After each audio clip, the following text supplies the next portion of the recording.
So we're out of the land. Got my 2023 Can-Am Outlander 850 hunting edition here, and I'm going to cover the good, the bad, and the ugly with it. Not just highlight the positives or just highlight the negatives like I feel like a lot of videos do. What I will tell you is that so far, I absolutely love this machine.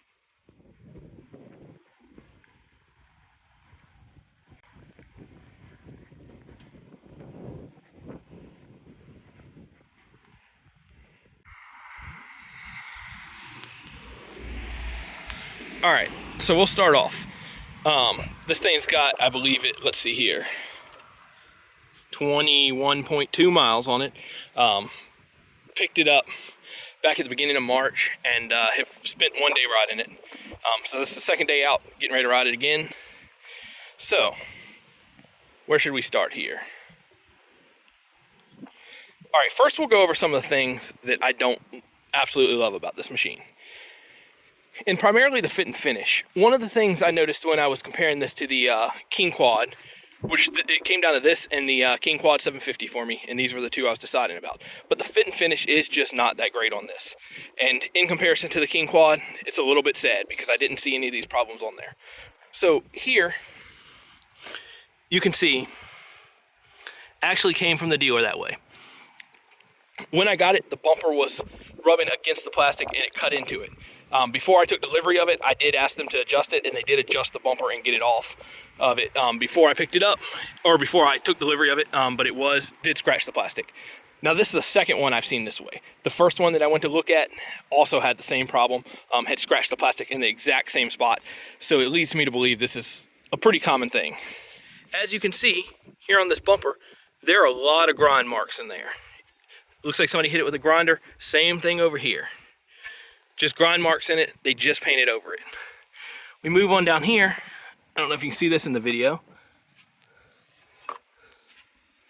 Same right here. Just runs in the paint across there. You know, just a lot of little things like that. The fit and finish on here just is not wonderful. You know, from a distance it looks good. When you get up close, there are a lot of little imperfections like that. I didn't notice any of these kind of things on the King Quad that I looked at. I looked at several of them. Really, all of them were pretty perfect. I know some of you guys are thinking, well, I've already ridden it before this video. Could have happened while riding it. That's not the case. Here are some pictures from when I first picked it up from the dealer.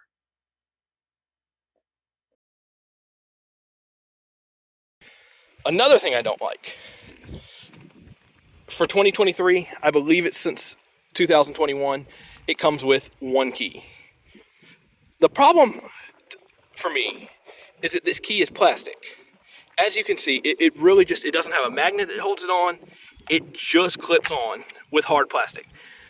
I feel like down the road sometime that's going to break and leave me stranded.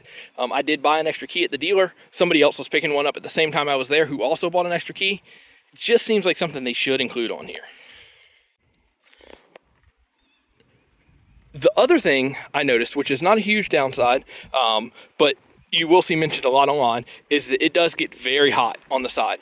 I didn't notice it so much when I was riding at speed, but I did notice the engine down here when riding in low gear, you know, at 7 to 10 miles an hour, did get extremely hot. I found myself sliding my foot out to the edge of the foot peg to keep it away from the motor. You know, it really was bearable, and it just kind of is what it is. It's not, you know, huge downside. It's not, you know, not something that will stop me from buying it. Just something I wanted to mention. Now, that's kind of really all I don't like about it. Everything else I love about this machine is is just fantastic to ride. As soon as you get on it, as soon as you start riding it, it just handles so well. It has so much power. It is a ton of fun to ride. It is a dream to steer, and ultimately that's what sold me over the King Quad, was the power in this and that it has, and the steering. Just significantly better. You know, once you get on there, you forget all about these little flaws. I really think this is the machine to go with, obviously, since I bought it.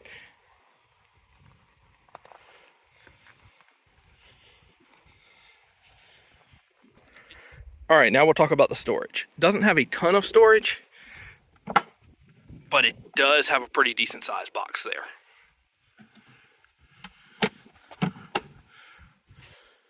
One other thing about this machine, 2023, they switched to LED headlights. I do really like them. Rode at night the other night, and they worked well. Both high and low beams LED were pretty bright, look great. Really happy with them. As you can see from the size, they're more fog light style headlights, and that's more what they reminded me of when I was riding, but they still work great. Really, really, in my opinion, I'm a fan of the LEDs. I've never had the halogen ones, so I can't really compare the two, but I feel like these are probably superior. All right, we'll get on here and crank this thing up. Things that really sold me on the Hunter Edition, heated grips. When I was thinking about these heated grips, I thought the sound of them was nice. I thought they would be okay. Really didn't think they'd be anything special. However, after riding with them the other night, once it started getting dark and started getting chilly, these heated grips were amazing. Heated grips, heated thumb throttle, really great. Being that this was not one of the early 2023s, it does have the IEB mode. You can see the switch there on it. We'll hop back off here, show you. I absolutely love this IEB. I've seen some posts that say it's not necessary. To me, I'm glad I have it. I come from sport four-wheelers, dirt bikes, things like that don't have, a CVT on them. And when I first got on this, it was preset to maximum. And I felt like when I let off the gas, it just slowed you down too much for me. Now, some people are used to that. Some people love that. There's nothing wrong with that. I was very glad that I could adjust it. I adjusted it down to the minimum mode, and it worked great for me. I've had my girlfriend ride this. She was happy with it on maximum mode, and that is the beauty of this. You can adjust it to suit your riding style. Without that, you're kind of stuck with what you get. Here, when she hops on it, she can set it to maximum. When I hop on it, I set it to minimum, and it is exactly like what we both want. I really do think that is a nice feature to have. Does come with aluminum skid plates on it. Another huge selling point of the Hunter Edition for me. Really wanted those skid plates. Comes with 12-inch wheels instead of 14-inch wheels of the XT. I personally prefer these wheels. For factory tires, these tires are phenomenal. Absolutely love them. They do kind of tear up the ground, as you can see. Just kind of turning around, really digs in, but they just work amazing. They ride great. They get great traction. I am highly impressed. This seat cover is another thing that comes on the Hunting Edition I absolutely love. I am so glad I got this model. Seat is super comfortable. I love how you don't slide around on it, but it's still super comfortable. Now, we'll fire it up. Once you do that, all you've got to do, have the key in, flip the switch to on, hit and hold the start button. Now, today, mine has started up perfect. I'll cut it off here so I can talk. Today, mine has started up perfect. I did read online that some people were having problems with cold starts, and it was wanting to cut off and run rough, and I did experience that last time I was riding this. When it had set, when it was cold, it would start up, it would idle rough, it would bog down, and cut off. I just fired it right back up, gave it a little gas, and about 3 or 4 seconds later, it cleared up, ran perfect. I have read a lot of people complain about that online. I really don't think it's an issue. I think it just is how these machines are. It seemed to, run perfect once it was running. Go ahead and get it cranked back up here. Flip the switch to on. Hitting the start button. All right, the other thing I will mention on this is the gear shifter. It is hard to change gears on it. It is sometimes doesn't want to go into other gears, doesn't want to go into park, doesn't want to go into reverse. All you have to do is shake it back and forth, just kind of rock it back and forth. It'll go into the gear and it'll stay there. I know the Suzuki dealer tried to tell me that was a selling point for the Suzuki. It made it out like it was a huge deal that other makes and models didn't want to go into gear and that the Suzuki went into gear so smoothly. And I will admit that it did, but it just really is a non-issue. Once you get on this thing, the power is just amazing. Handling is great. You can steer this thing with one finger. It really rides so smoothly. Suspension seems great on it for a factory suspension. I really love riding this thing. Want to see what the reliability is like. I've never owned a Can-Am. Right now, only have 21.2 miles, so it's not, it's hard. It's too early to say. Too early to say what it's going to be like, too early to say if I'm going to have any problems. That's one thing I'll try to keep you guys updated with throughout the life of this machine, and we'll see kind of where it goes from there. All right, so one thing I do want to do here, I'm going to change clothes. Got some trees across the path. I'm going to try to cut those up, get them out of the way, get the path cleared out before we do too much riding. But maybe try to get a few videos of us riding on it and get those included in here.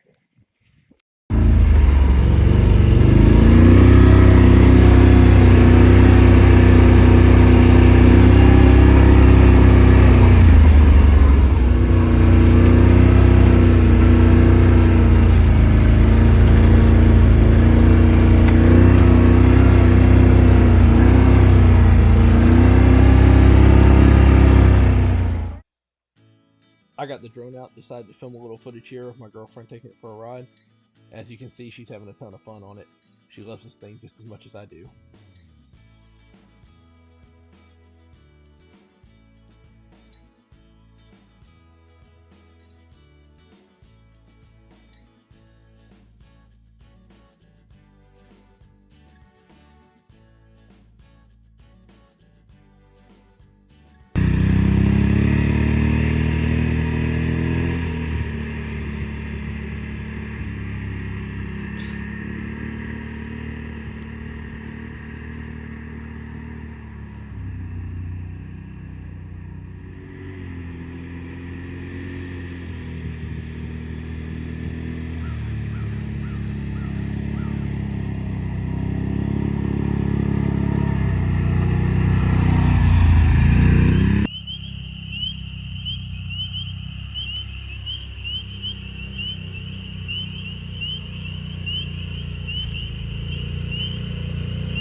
All right, guys, I know it looked a little rough here.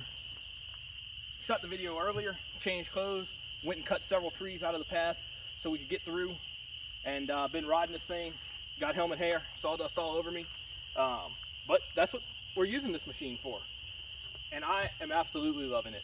I mentioned some of the flaws earlier. Flaws are pretty much just fit and finish on it, really. So far at least. Not sure how the reliability is going to go, but so far doing great, and hope it continues to do great. I've read mixed reports on Facebook and the forums and stuff like that, but I'll keep you guys updated, and we'll see how it goes. This is my first Can-Am, so I'm not really sure what to expect. But riding this thing, it is just a blast, and it is so much fun. Any of those fit and finish flaws, you just overlook. Okay, one of the things about this, it comes set up exactly like what I want. It's got a winch on it, it's got bumpers on it, it's got decent tires, it's got LED headlights, it's got heated grips. I love the seat that comes on this hunting edition.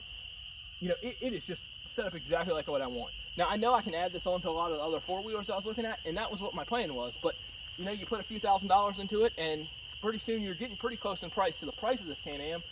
You still got an engine with a lot less power, and that's one of the reasons one of the things that sold me on this Can-Am.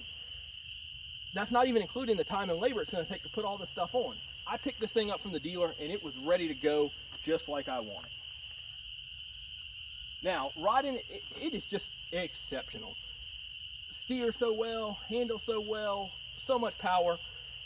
One of the things that I didn't mention earlier, but I do love on this, is the work modes. Normal mode, sport mode. I've been leaving in normal mode most of the time, put it in sport mode a few times. My girlfriend, this is the first four-wheeler she's ever driven. When she got it, before I got it, I was concerned. I rode one at the dealer, and I put it in sport mode as soon as I got on it, wanted to see what kind of power it had, and it had a lot. I was very impressed, but I came away wondering, is she going to be able to ride this? Is she going to be able to learn how to ride on this? And I was a little worried about that going into it, but it turns out that is not a concern at all. I put it in work mode, and it really wouldn't even spin the tires in work mode. It had almost no power. For her learning how to drive, it was great.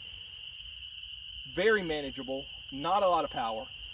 You flip it into normal mode, and well, it's pretty quick in normal mode for a utility four-wheeler of this size. Not crazy fast, but pretty quick. You put it in sport mode, and it is so much fun.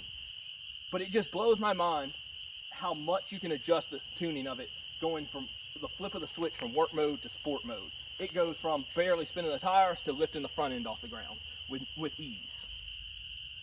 One of the other things I really like on this is the IEB mode. intelligent engine braking. I know this is a new thing for 2023, and it was not on the early 2023s. In my opinion, it was well worth waiting for. When I first got on this, I noticed, comes with the intelligent engine braking set at max. You let off the throttle, and it's throwing you forward, slowing you down. It is wonderful if you're coming down steep hills, especially today. I found that out. Wanted to cut it up to max, coming down the hills, just let off the throttle. It slows you down, you can coast on down the hill. It was great.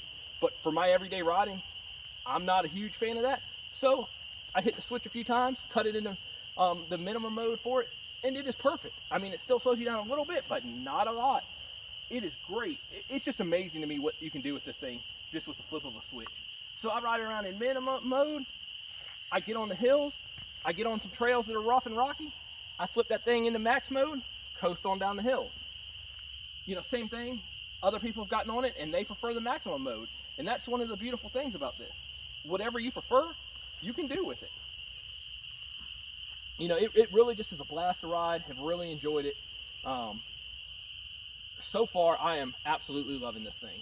Having so much fun on it. One of the other things that I didn't really even think about until today are these racks. When I got it, I was concerned about how much plastic is on these racks. I don't think it's going to be an issue, but what I noticed is these plastic racks have like a rubberized coating on top, and it is wonderful. I was setting stuff on today, had a case sitting up there. It stuck to that thing. It really wasn't sliding around. I thought it was going to slide right off the side, and it didn't. It stuck firm. Really impressed with that. Not something I really paid attention to on the plastic racks of any other makes. I'm not sure what they have. Not something I ever thought about until today. When I bought this thing, I didn't think of it as a benefit, but it definitely is. Just really, really nice features all the way around. It is set up like somebody would want. But yeah, we got to ride around some today. Had a lot of fun on it. Starting to get dark on us here. Got a bunch of work done. Got a bunch of trees cut up on the trail. All right, guys, starting to get dark out here. Not completely dark, but getting pretty close. And I want to show you guys what these LED headlights look like. Similar in size, in my opinion, to fog lights, and that's kind of what they remind me of, but plenty bright for riding here. I wasn't sure how not having a headlight on the steering column, I guess, would be. The handlebar mounted headlights. I've always had that on other four-wheelers, and have been very happy with that, but it turns out on this, it's really not an issue. As you can see here, don't want to crank it up because of the noise, but get the lights cut back on here.